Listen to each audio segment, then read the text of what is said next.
Hello, it's Mike Gingerich here once again, and it's time for another episode. And today, I'm going to be diving into a website lead generation foundations. Website lead generation foundations, and this comes from questions that I get all the time about, how do we attract more people to our site, and what do we do to grow leads?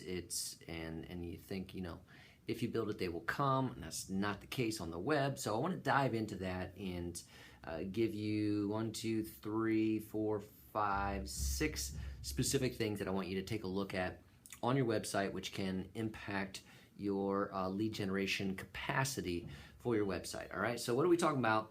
First off, when we're talking about website lead generation, we are talking about the capacity to get a visitor to your website, and then to have them take an action on your website so that they are no longer just an unknown visitor to you, but you gain something which is a lead. And typically that's a name and an email address so that you can connect with them further going forward. I'm going to keep it limited to that today as I talk through these pieces.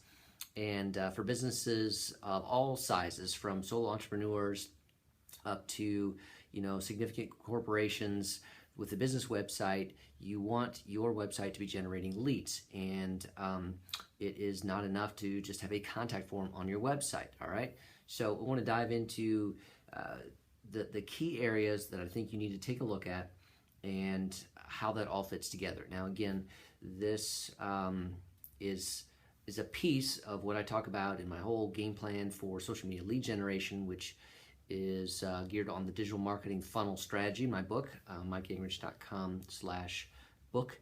You can find that where I cover the overarching strategy, particularly with the use on social media at the top of the funnel to help drive people to your website and to get them into leads capture, to get them into email marketing nurture so that you can sell through that. So that's kind of the big picture on that. That's what the book goes into, but let's take a look at specifically once we've gotten to your website today. We've gotten to your website. Now, what are the keys with your website?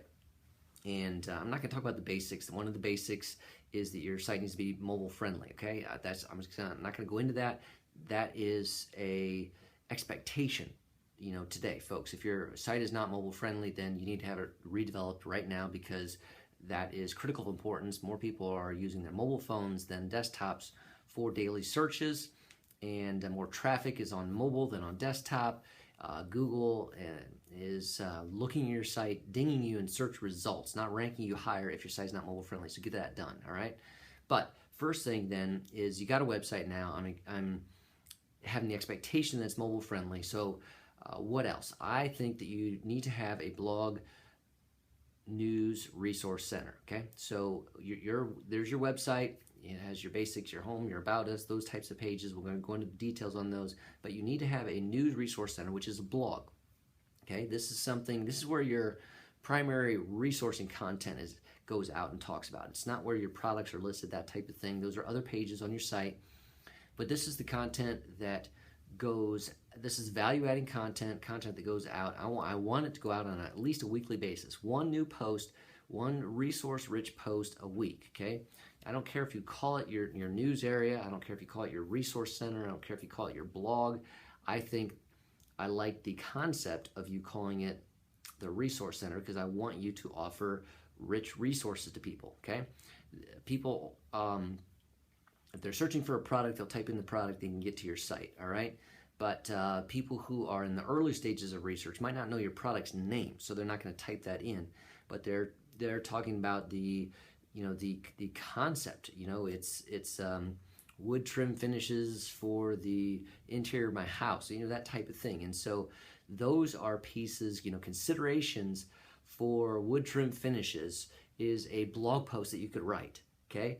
And that offers value. That's a rich resource, and it might be something that somebody types into the search engine, and therefore they get to your site first, not because they knew your company, not because they knew your product, but because you had a relevant, resource-rich blog post article on that, and they search for that, they saw the link, they come over, and so the first page that they see on your site is the blog post. All right, so this is a frontliner. It needs to be resource rich. You want to be putting these out on a regular basis so that Google is scanning you and seeing that you're a resource rich for this area. They rank you higher in that area. Should contain relevant information that your target audience will find useful, will find valuable. And you want to optimize that for the right keywords. And I just am doing a post as well on some long tail keyword tools that you can use online to help you figure out what keywords you should be including in your blog post, because most people now, when I say long tail, it's multiple words in a search. So most people, when they go to Google, they don't just put in one word, they don't put in just 2 words. Right now, the most dominant trend is they put in like about 5 words. So it's like a partial sentence, a phrase for something they're searching, and Google honors that by trying to give them more exact results. So you want to key in some of those phrases for your content. Okay, but number one, to help you with lead generation, people won't know your name necessarily, they won't know your products necessarily, but if you can help them get to you through your blog, through the resource-rich content, things that they're searching for, you're adding value to your lead generation. We're trying to generate more traffic to the site. Okay. The second thing you need to take a look at and just make sure it's optimized is your home page. This is what the first impression for somebody that knows your name and does a search on your company name. That's what they're going to come to. It's going to be to come to your home page. So it's got to be interesting. It needs to be visually attractive, and it has to not be super cluttered. I just had a client, we were designing a website for them, and they say, well, we want one access to everything on our site. I said, no, you don't want to do that from your homepage, because if you have a way to access 50, 60 pages from your homepage, then people won't know where to go. I said, you got to narrow that down. What are the big buckets? I said, we want to help people get to where they want to go, and we want to help drive them there. We don't want to have them click too many times, but we need to help narrow down the focus. So we don't want to have 20 different options on our home page. What are the 3 big buckets? What are the 4 big buckets? Okay, there can be peripheral things around that. But what are the central actions you want them to take to get there? What are you about? Your 1, 2, and your 3, and have those as visual kind of call outs that jump out at people, so they come to that and they see company XYZ, and they say company XYZ has, I can do A, I can do B, or I can do C. They know, and they can drill into, I want to check out B, and they go into that. Then you get them more information. So that's what your homepage needs to do: provide a clear explanation, and then help drive people deeper into that. You want to build trust. Maybe there's a small testimonial opportunity there. Again, visuals are working on the web now, so consider definitely some good imagery and potentially a video on that home page. Okay, so you want to take a look at those pieces. So we've covered your blog, news, resource center, and your home page. I also want to touch base on the About Us page. All right, this is a common page that people are going to want to go to once they've known about you, once they've been to the home page, and they want to find out more. So this is company X. It does Y and Z. Who are they? So they click on the About Us page, and this is an opportunity to build trust. Okay, so this should help people become familiar with you and get comfortable with you, and to understand who you are, some of the values, maybe the vision, the mission, the history, that type of thing. And hopefully you can put some faces on there so that they can get to know the company itself, so that they can develop a rapport. People do business with people. They like to see that person and say, can I work with that person, and do that. So even if you're a large company, you can begin putting some people on there, and that can help personalize it and separate you from just another entity out there. And so the About section needs to build trust and align with your values and communicate that simply, effectively, visually, with imagery. All right, so we've covered those main pieces. Now another piece that every website needs to have is, how do they contact you if they want to contact you? And typically that's, you're going to have information in the header and footer about the phone number or a contact button. In the footer, same thing, header and footer, top of the page, bottom of the page, and maybe in the navigation you're going to have a contact us button. So that goes to a contact page where there's some information.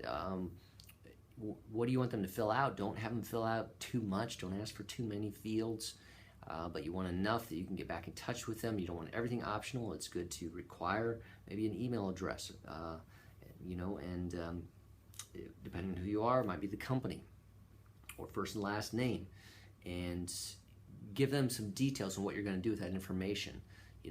How soon can they expect to hear back from you? Do you need to know what it's about? Those types of pieces.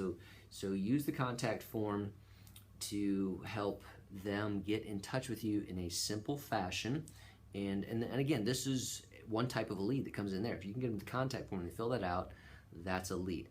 However, note that in many cases, people are not going to fill out the contact form right away, okay? And because they know, somebody's going to contact me. Then maybe they're still wanting to do some research and don't want a direct contact. They don't want a phone call. They don't want a direct email. But you need to capture them and move them into your lead funnel. So the way to do that is to use what I call a lead magnet. This is a lead capture tool on your website. It's not just on the contact page, it's generally across all pages. Now, we have a tool called Waftio that allows you to do this. There's others, Opt-in Monster, those types of things, which offer a widget in the bottom, right bottom corner of your website, or a pop-up that comes up after a number of seconds, or when somebody's getting ready to leave, what's called exit intent. And these, you can't just say, hey, sign up for this.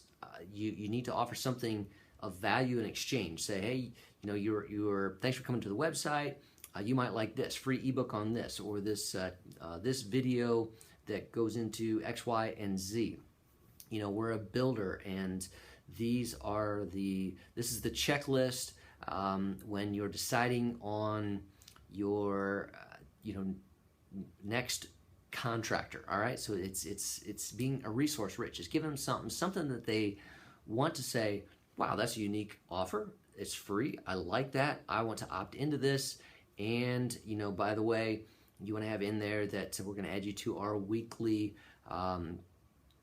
email list where you'll get further news and tips like this. All right, so that's the goal there, is to get them to opt in, subscribe, give them something of value so that they want to opt in, and that gets them on your email list. That's a lead, and we want to do that across the site. Okay, so we've taken a look at how we've gotten them there. We got them there through great content in the blog, or maybe they knew our name, so they came to the home page. Maybe they wanted to find out more about us. They drilled into the About Us page. But across the site, we have these tools, and that is a lead capture magnet, offering something of value that we've created that we can deliver via email to them and get them to accept being opted into our email list, adding that list to our email marketing system, whether that's a CRM, whether that's a MailChimp, a Constant Contact, something like that, so that we can email them on a regular basis. That then is not a mechanism to spam them, but it's a mechanism to then build trust. We've moved them into the funnel. They've found us, they've been on our site, so they know who we are, they know a little bit about us, but we may have some work to do. Maybe they're not in the buying mode now, but we can build trust, and we can offer more resources so that they feel comfortable. And we have to know that there's people at varying stages of the buying cycle.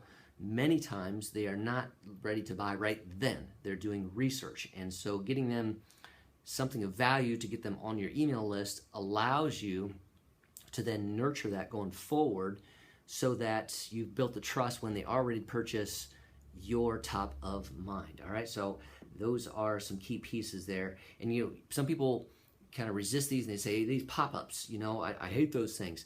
Okay, well, they're crazy effective. All right, now Crazy Egg, Neil Patel, they did a study on this, and here's a stat from his website. Pop-ups drive 1,375% more subscribers than if you don't have one and just rely on your contact page on your website. Okay, hands down, it is a tool that works. With Waftio, we try to give you options on that. You want to be sensitive to people. Maybe the widget in the bottom right corner is going to work. It pops up and it jiggles a little bit, captures their attention. Maybe the pop-up box, it works. You need to test these things over the course of time. But these are the key practices for taking a look at your website for lead generation, and some of the important items that I want you just to stop, take a look at today in a fresh way on your site. How are we doing with these? Again, going through those, like I said, number one, just brain dead. You have to have a mobile-friendly site. But number two, take a look at your blog. Are you doing that? Are you doing it on a regular basis? Does your site have that? Do you have a resource center? Can people get to it easily? Are you sharing that content out on social media and in your newsletter? How's your homepage? Is it visually attractive? Is it narrowing things down to your key buckets and not just too much everywhere? Get a third party to review it. How's the About section working? I went into that one. How's your contact form?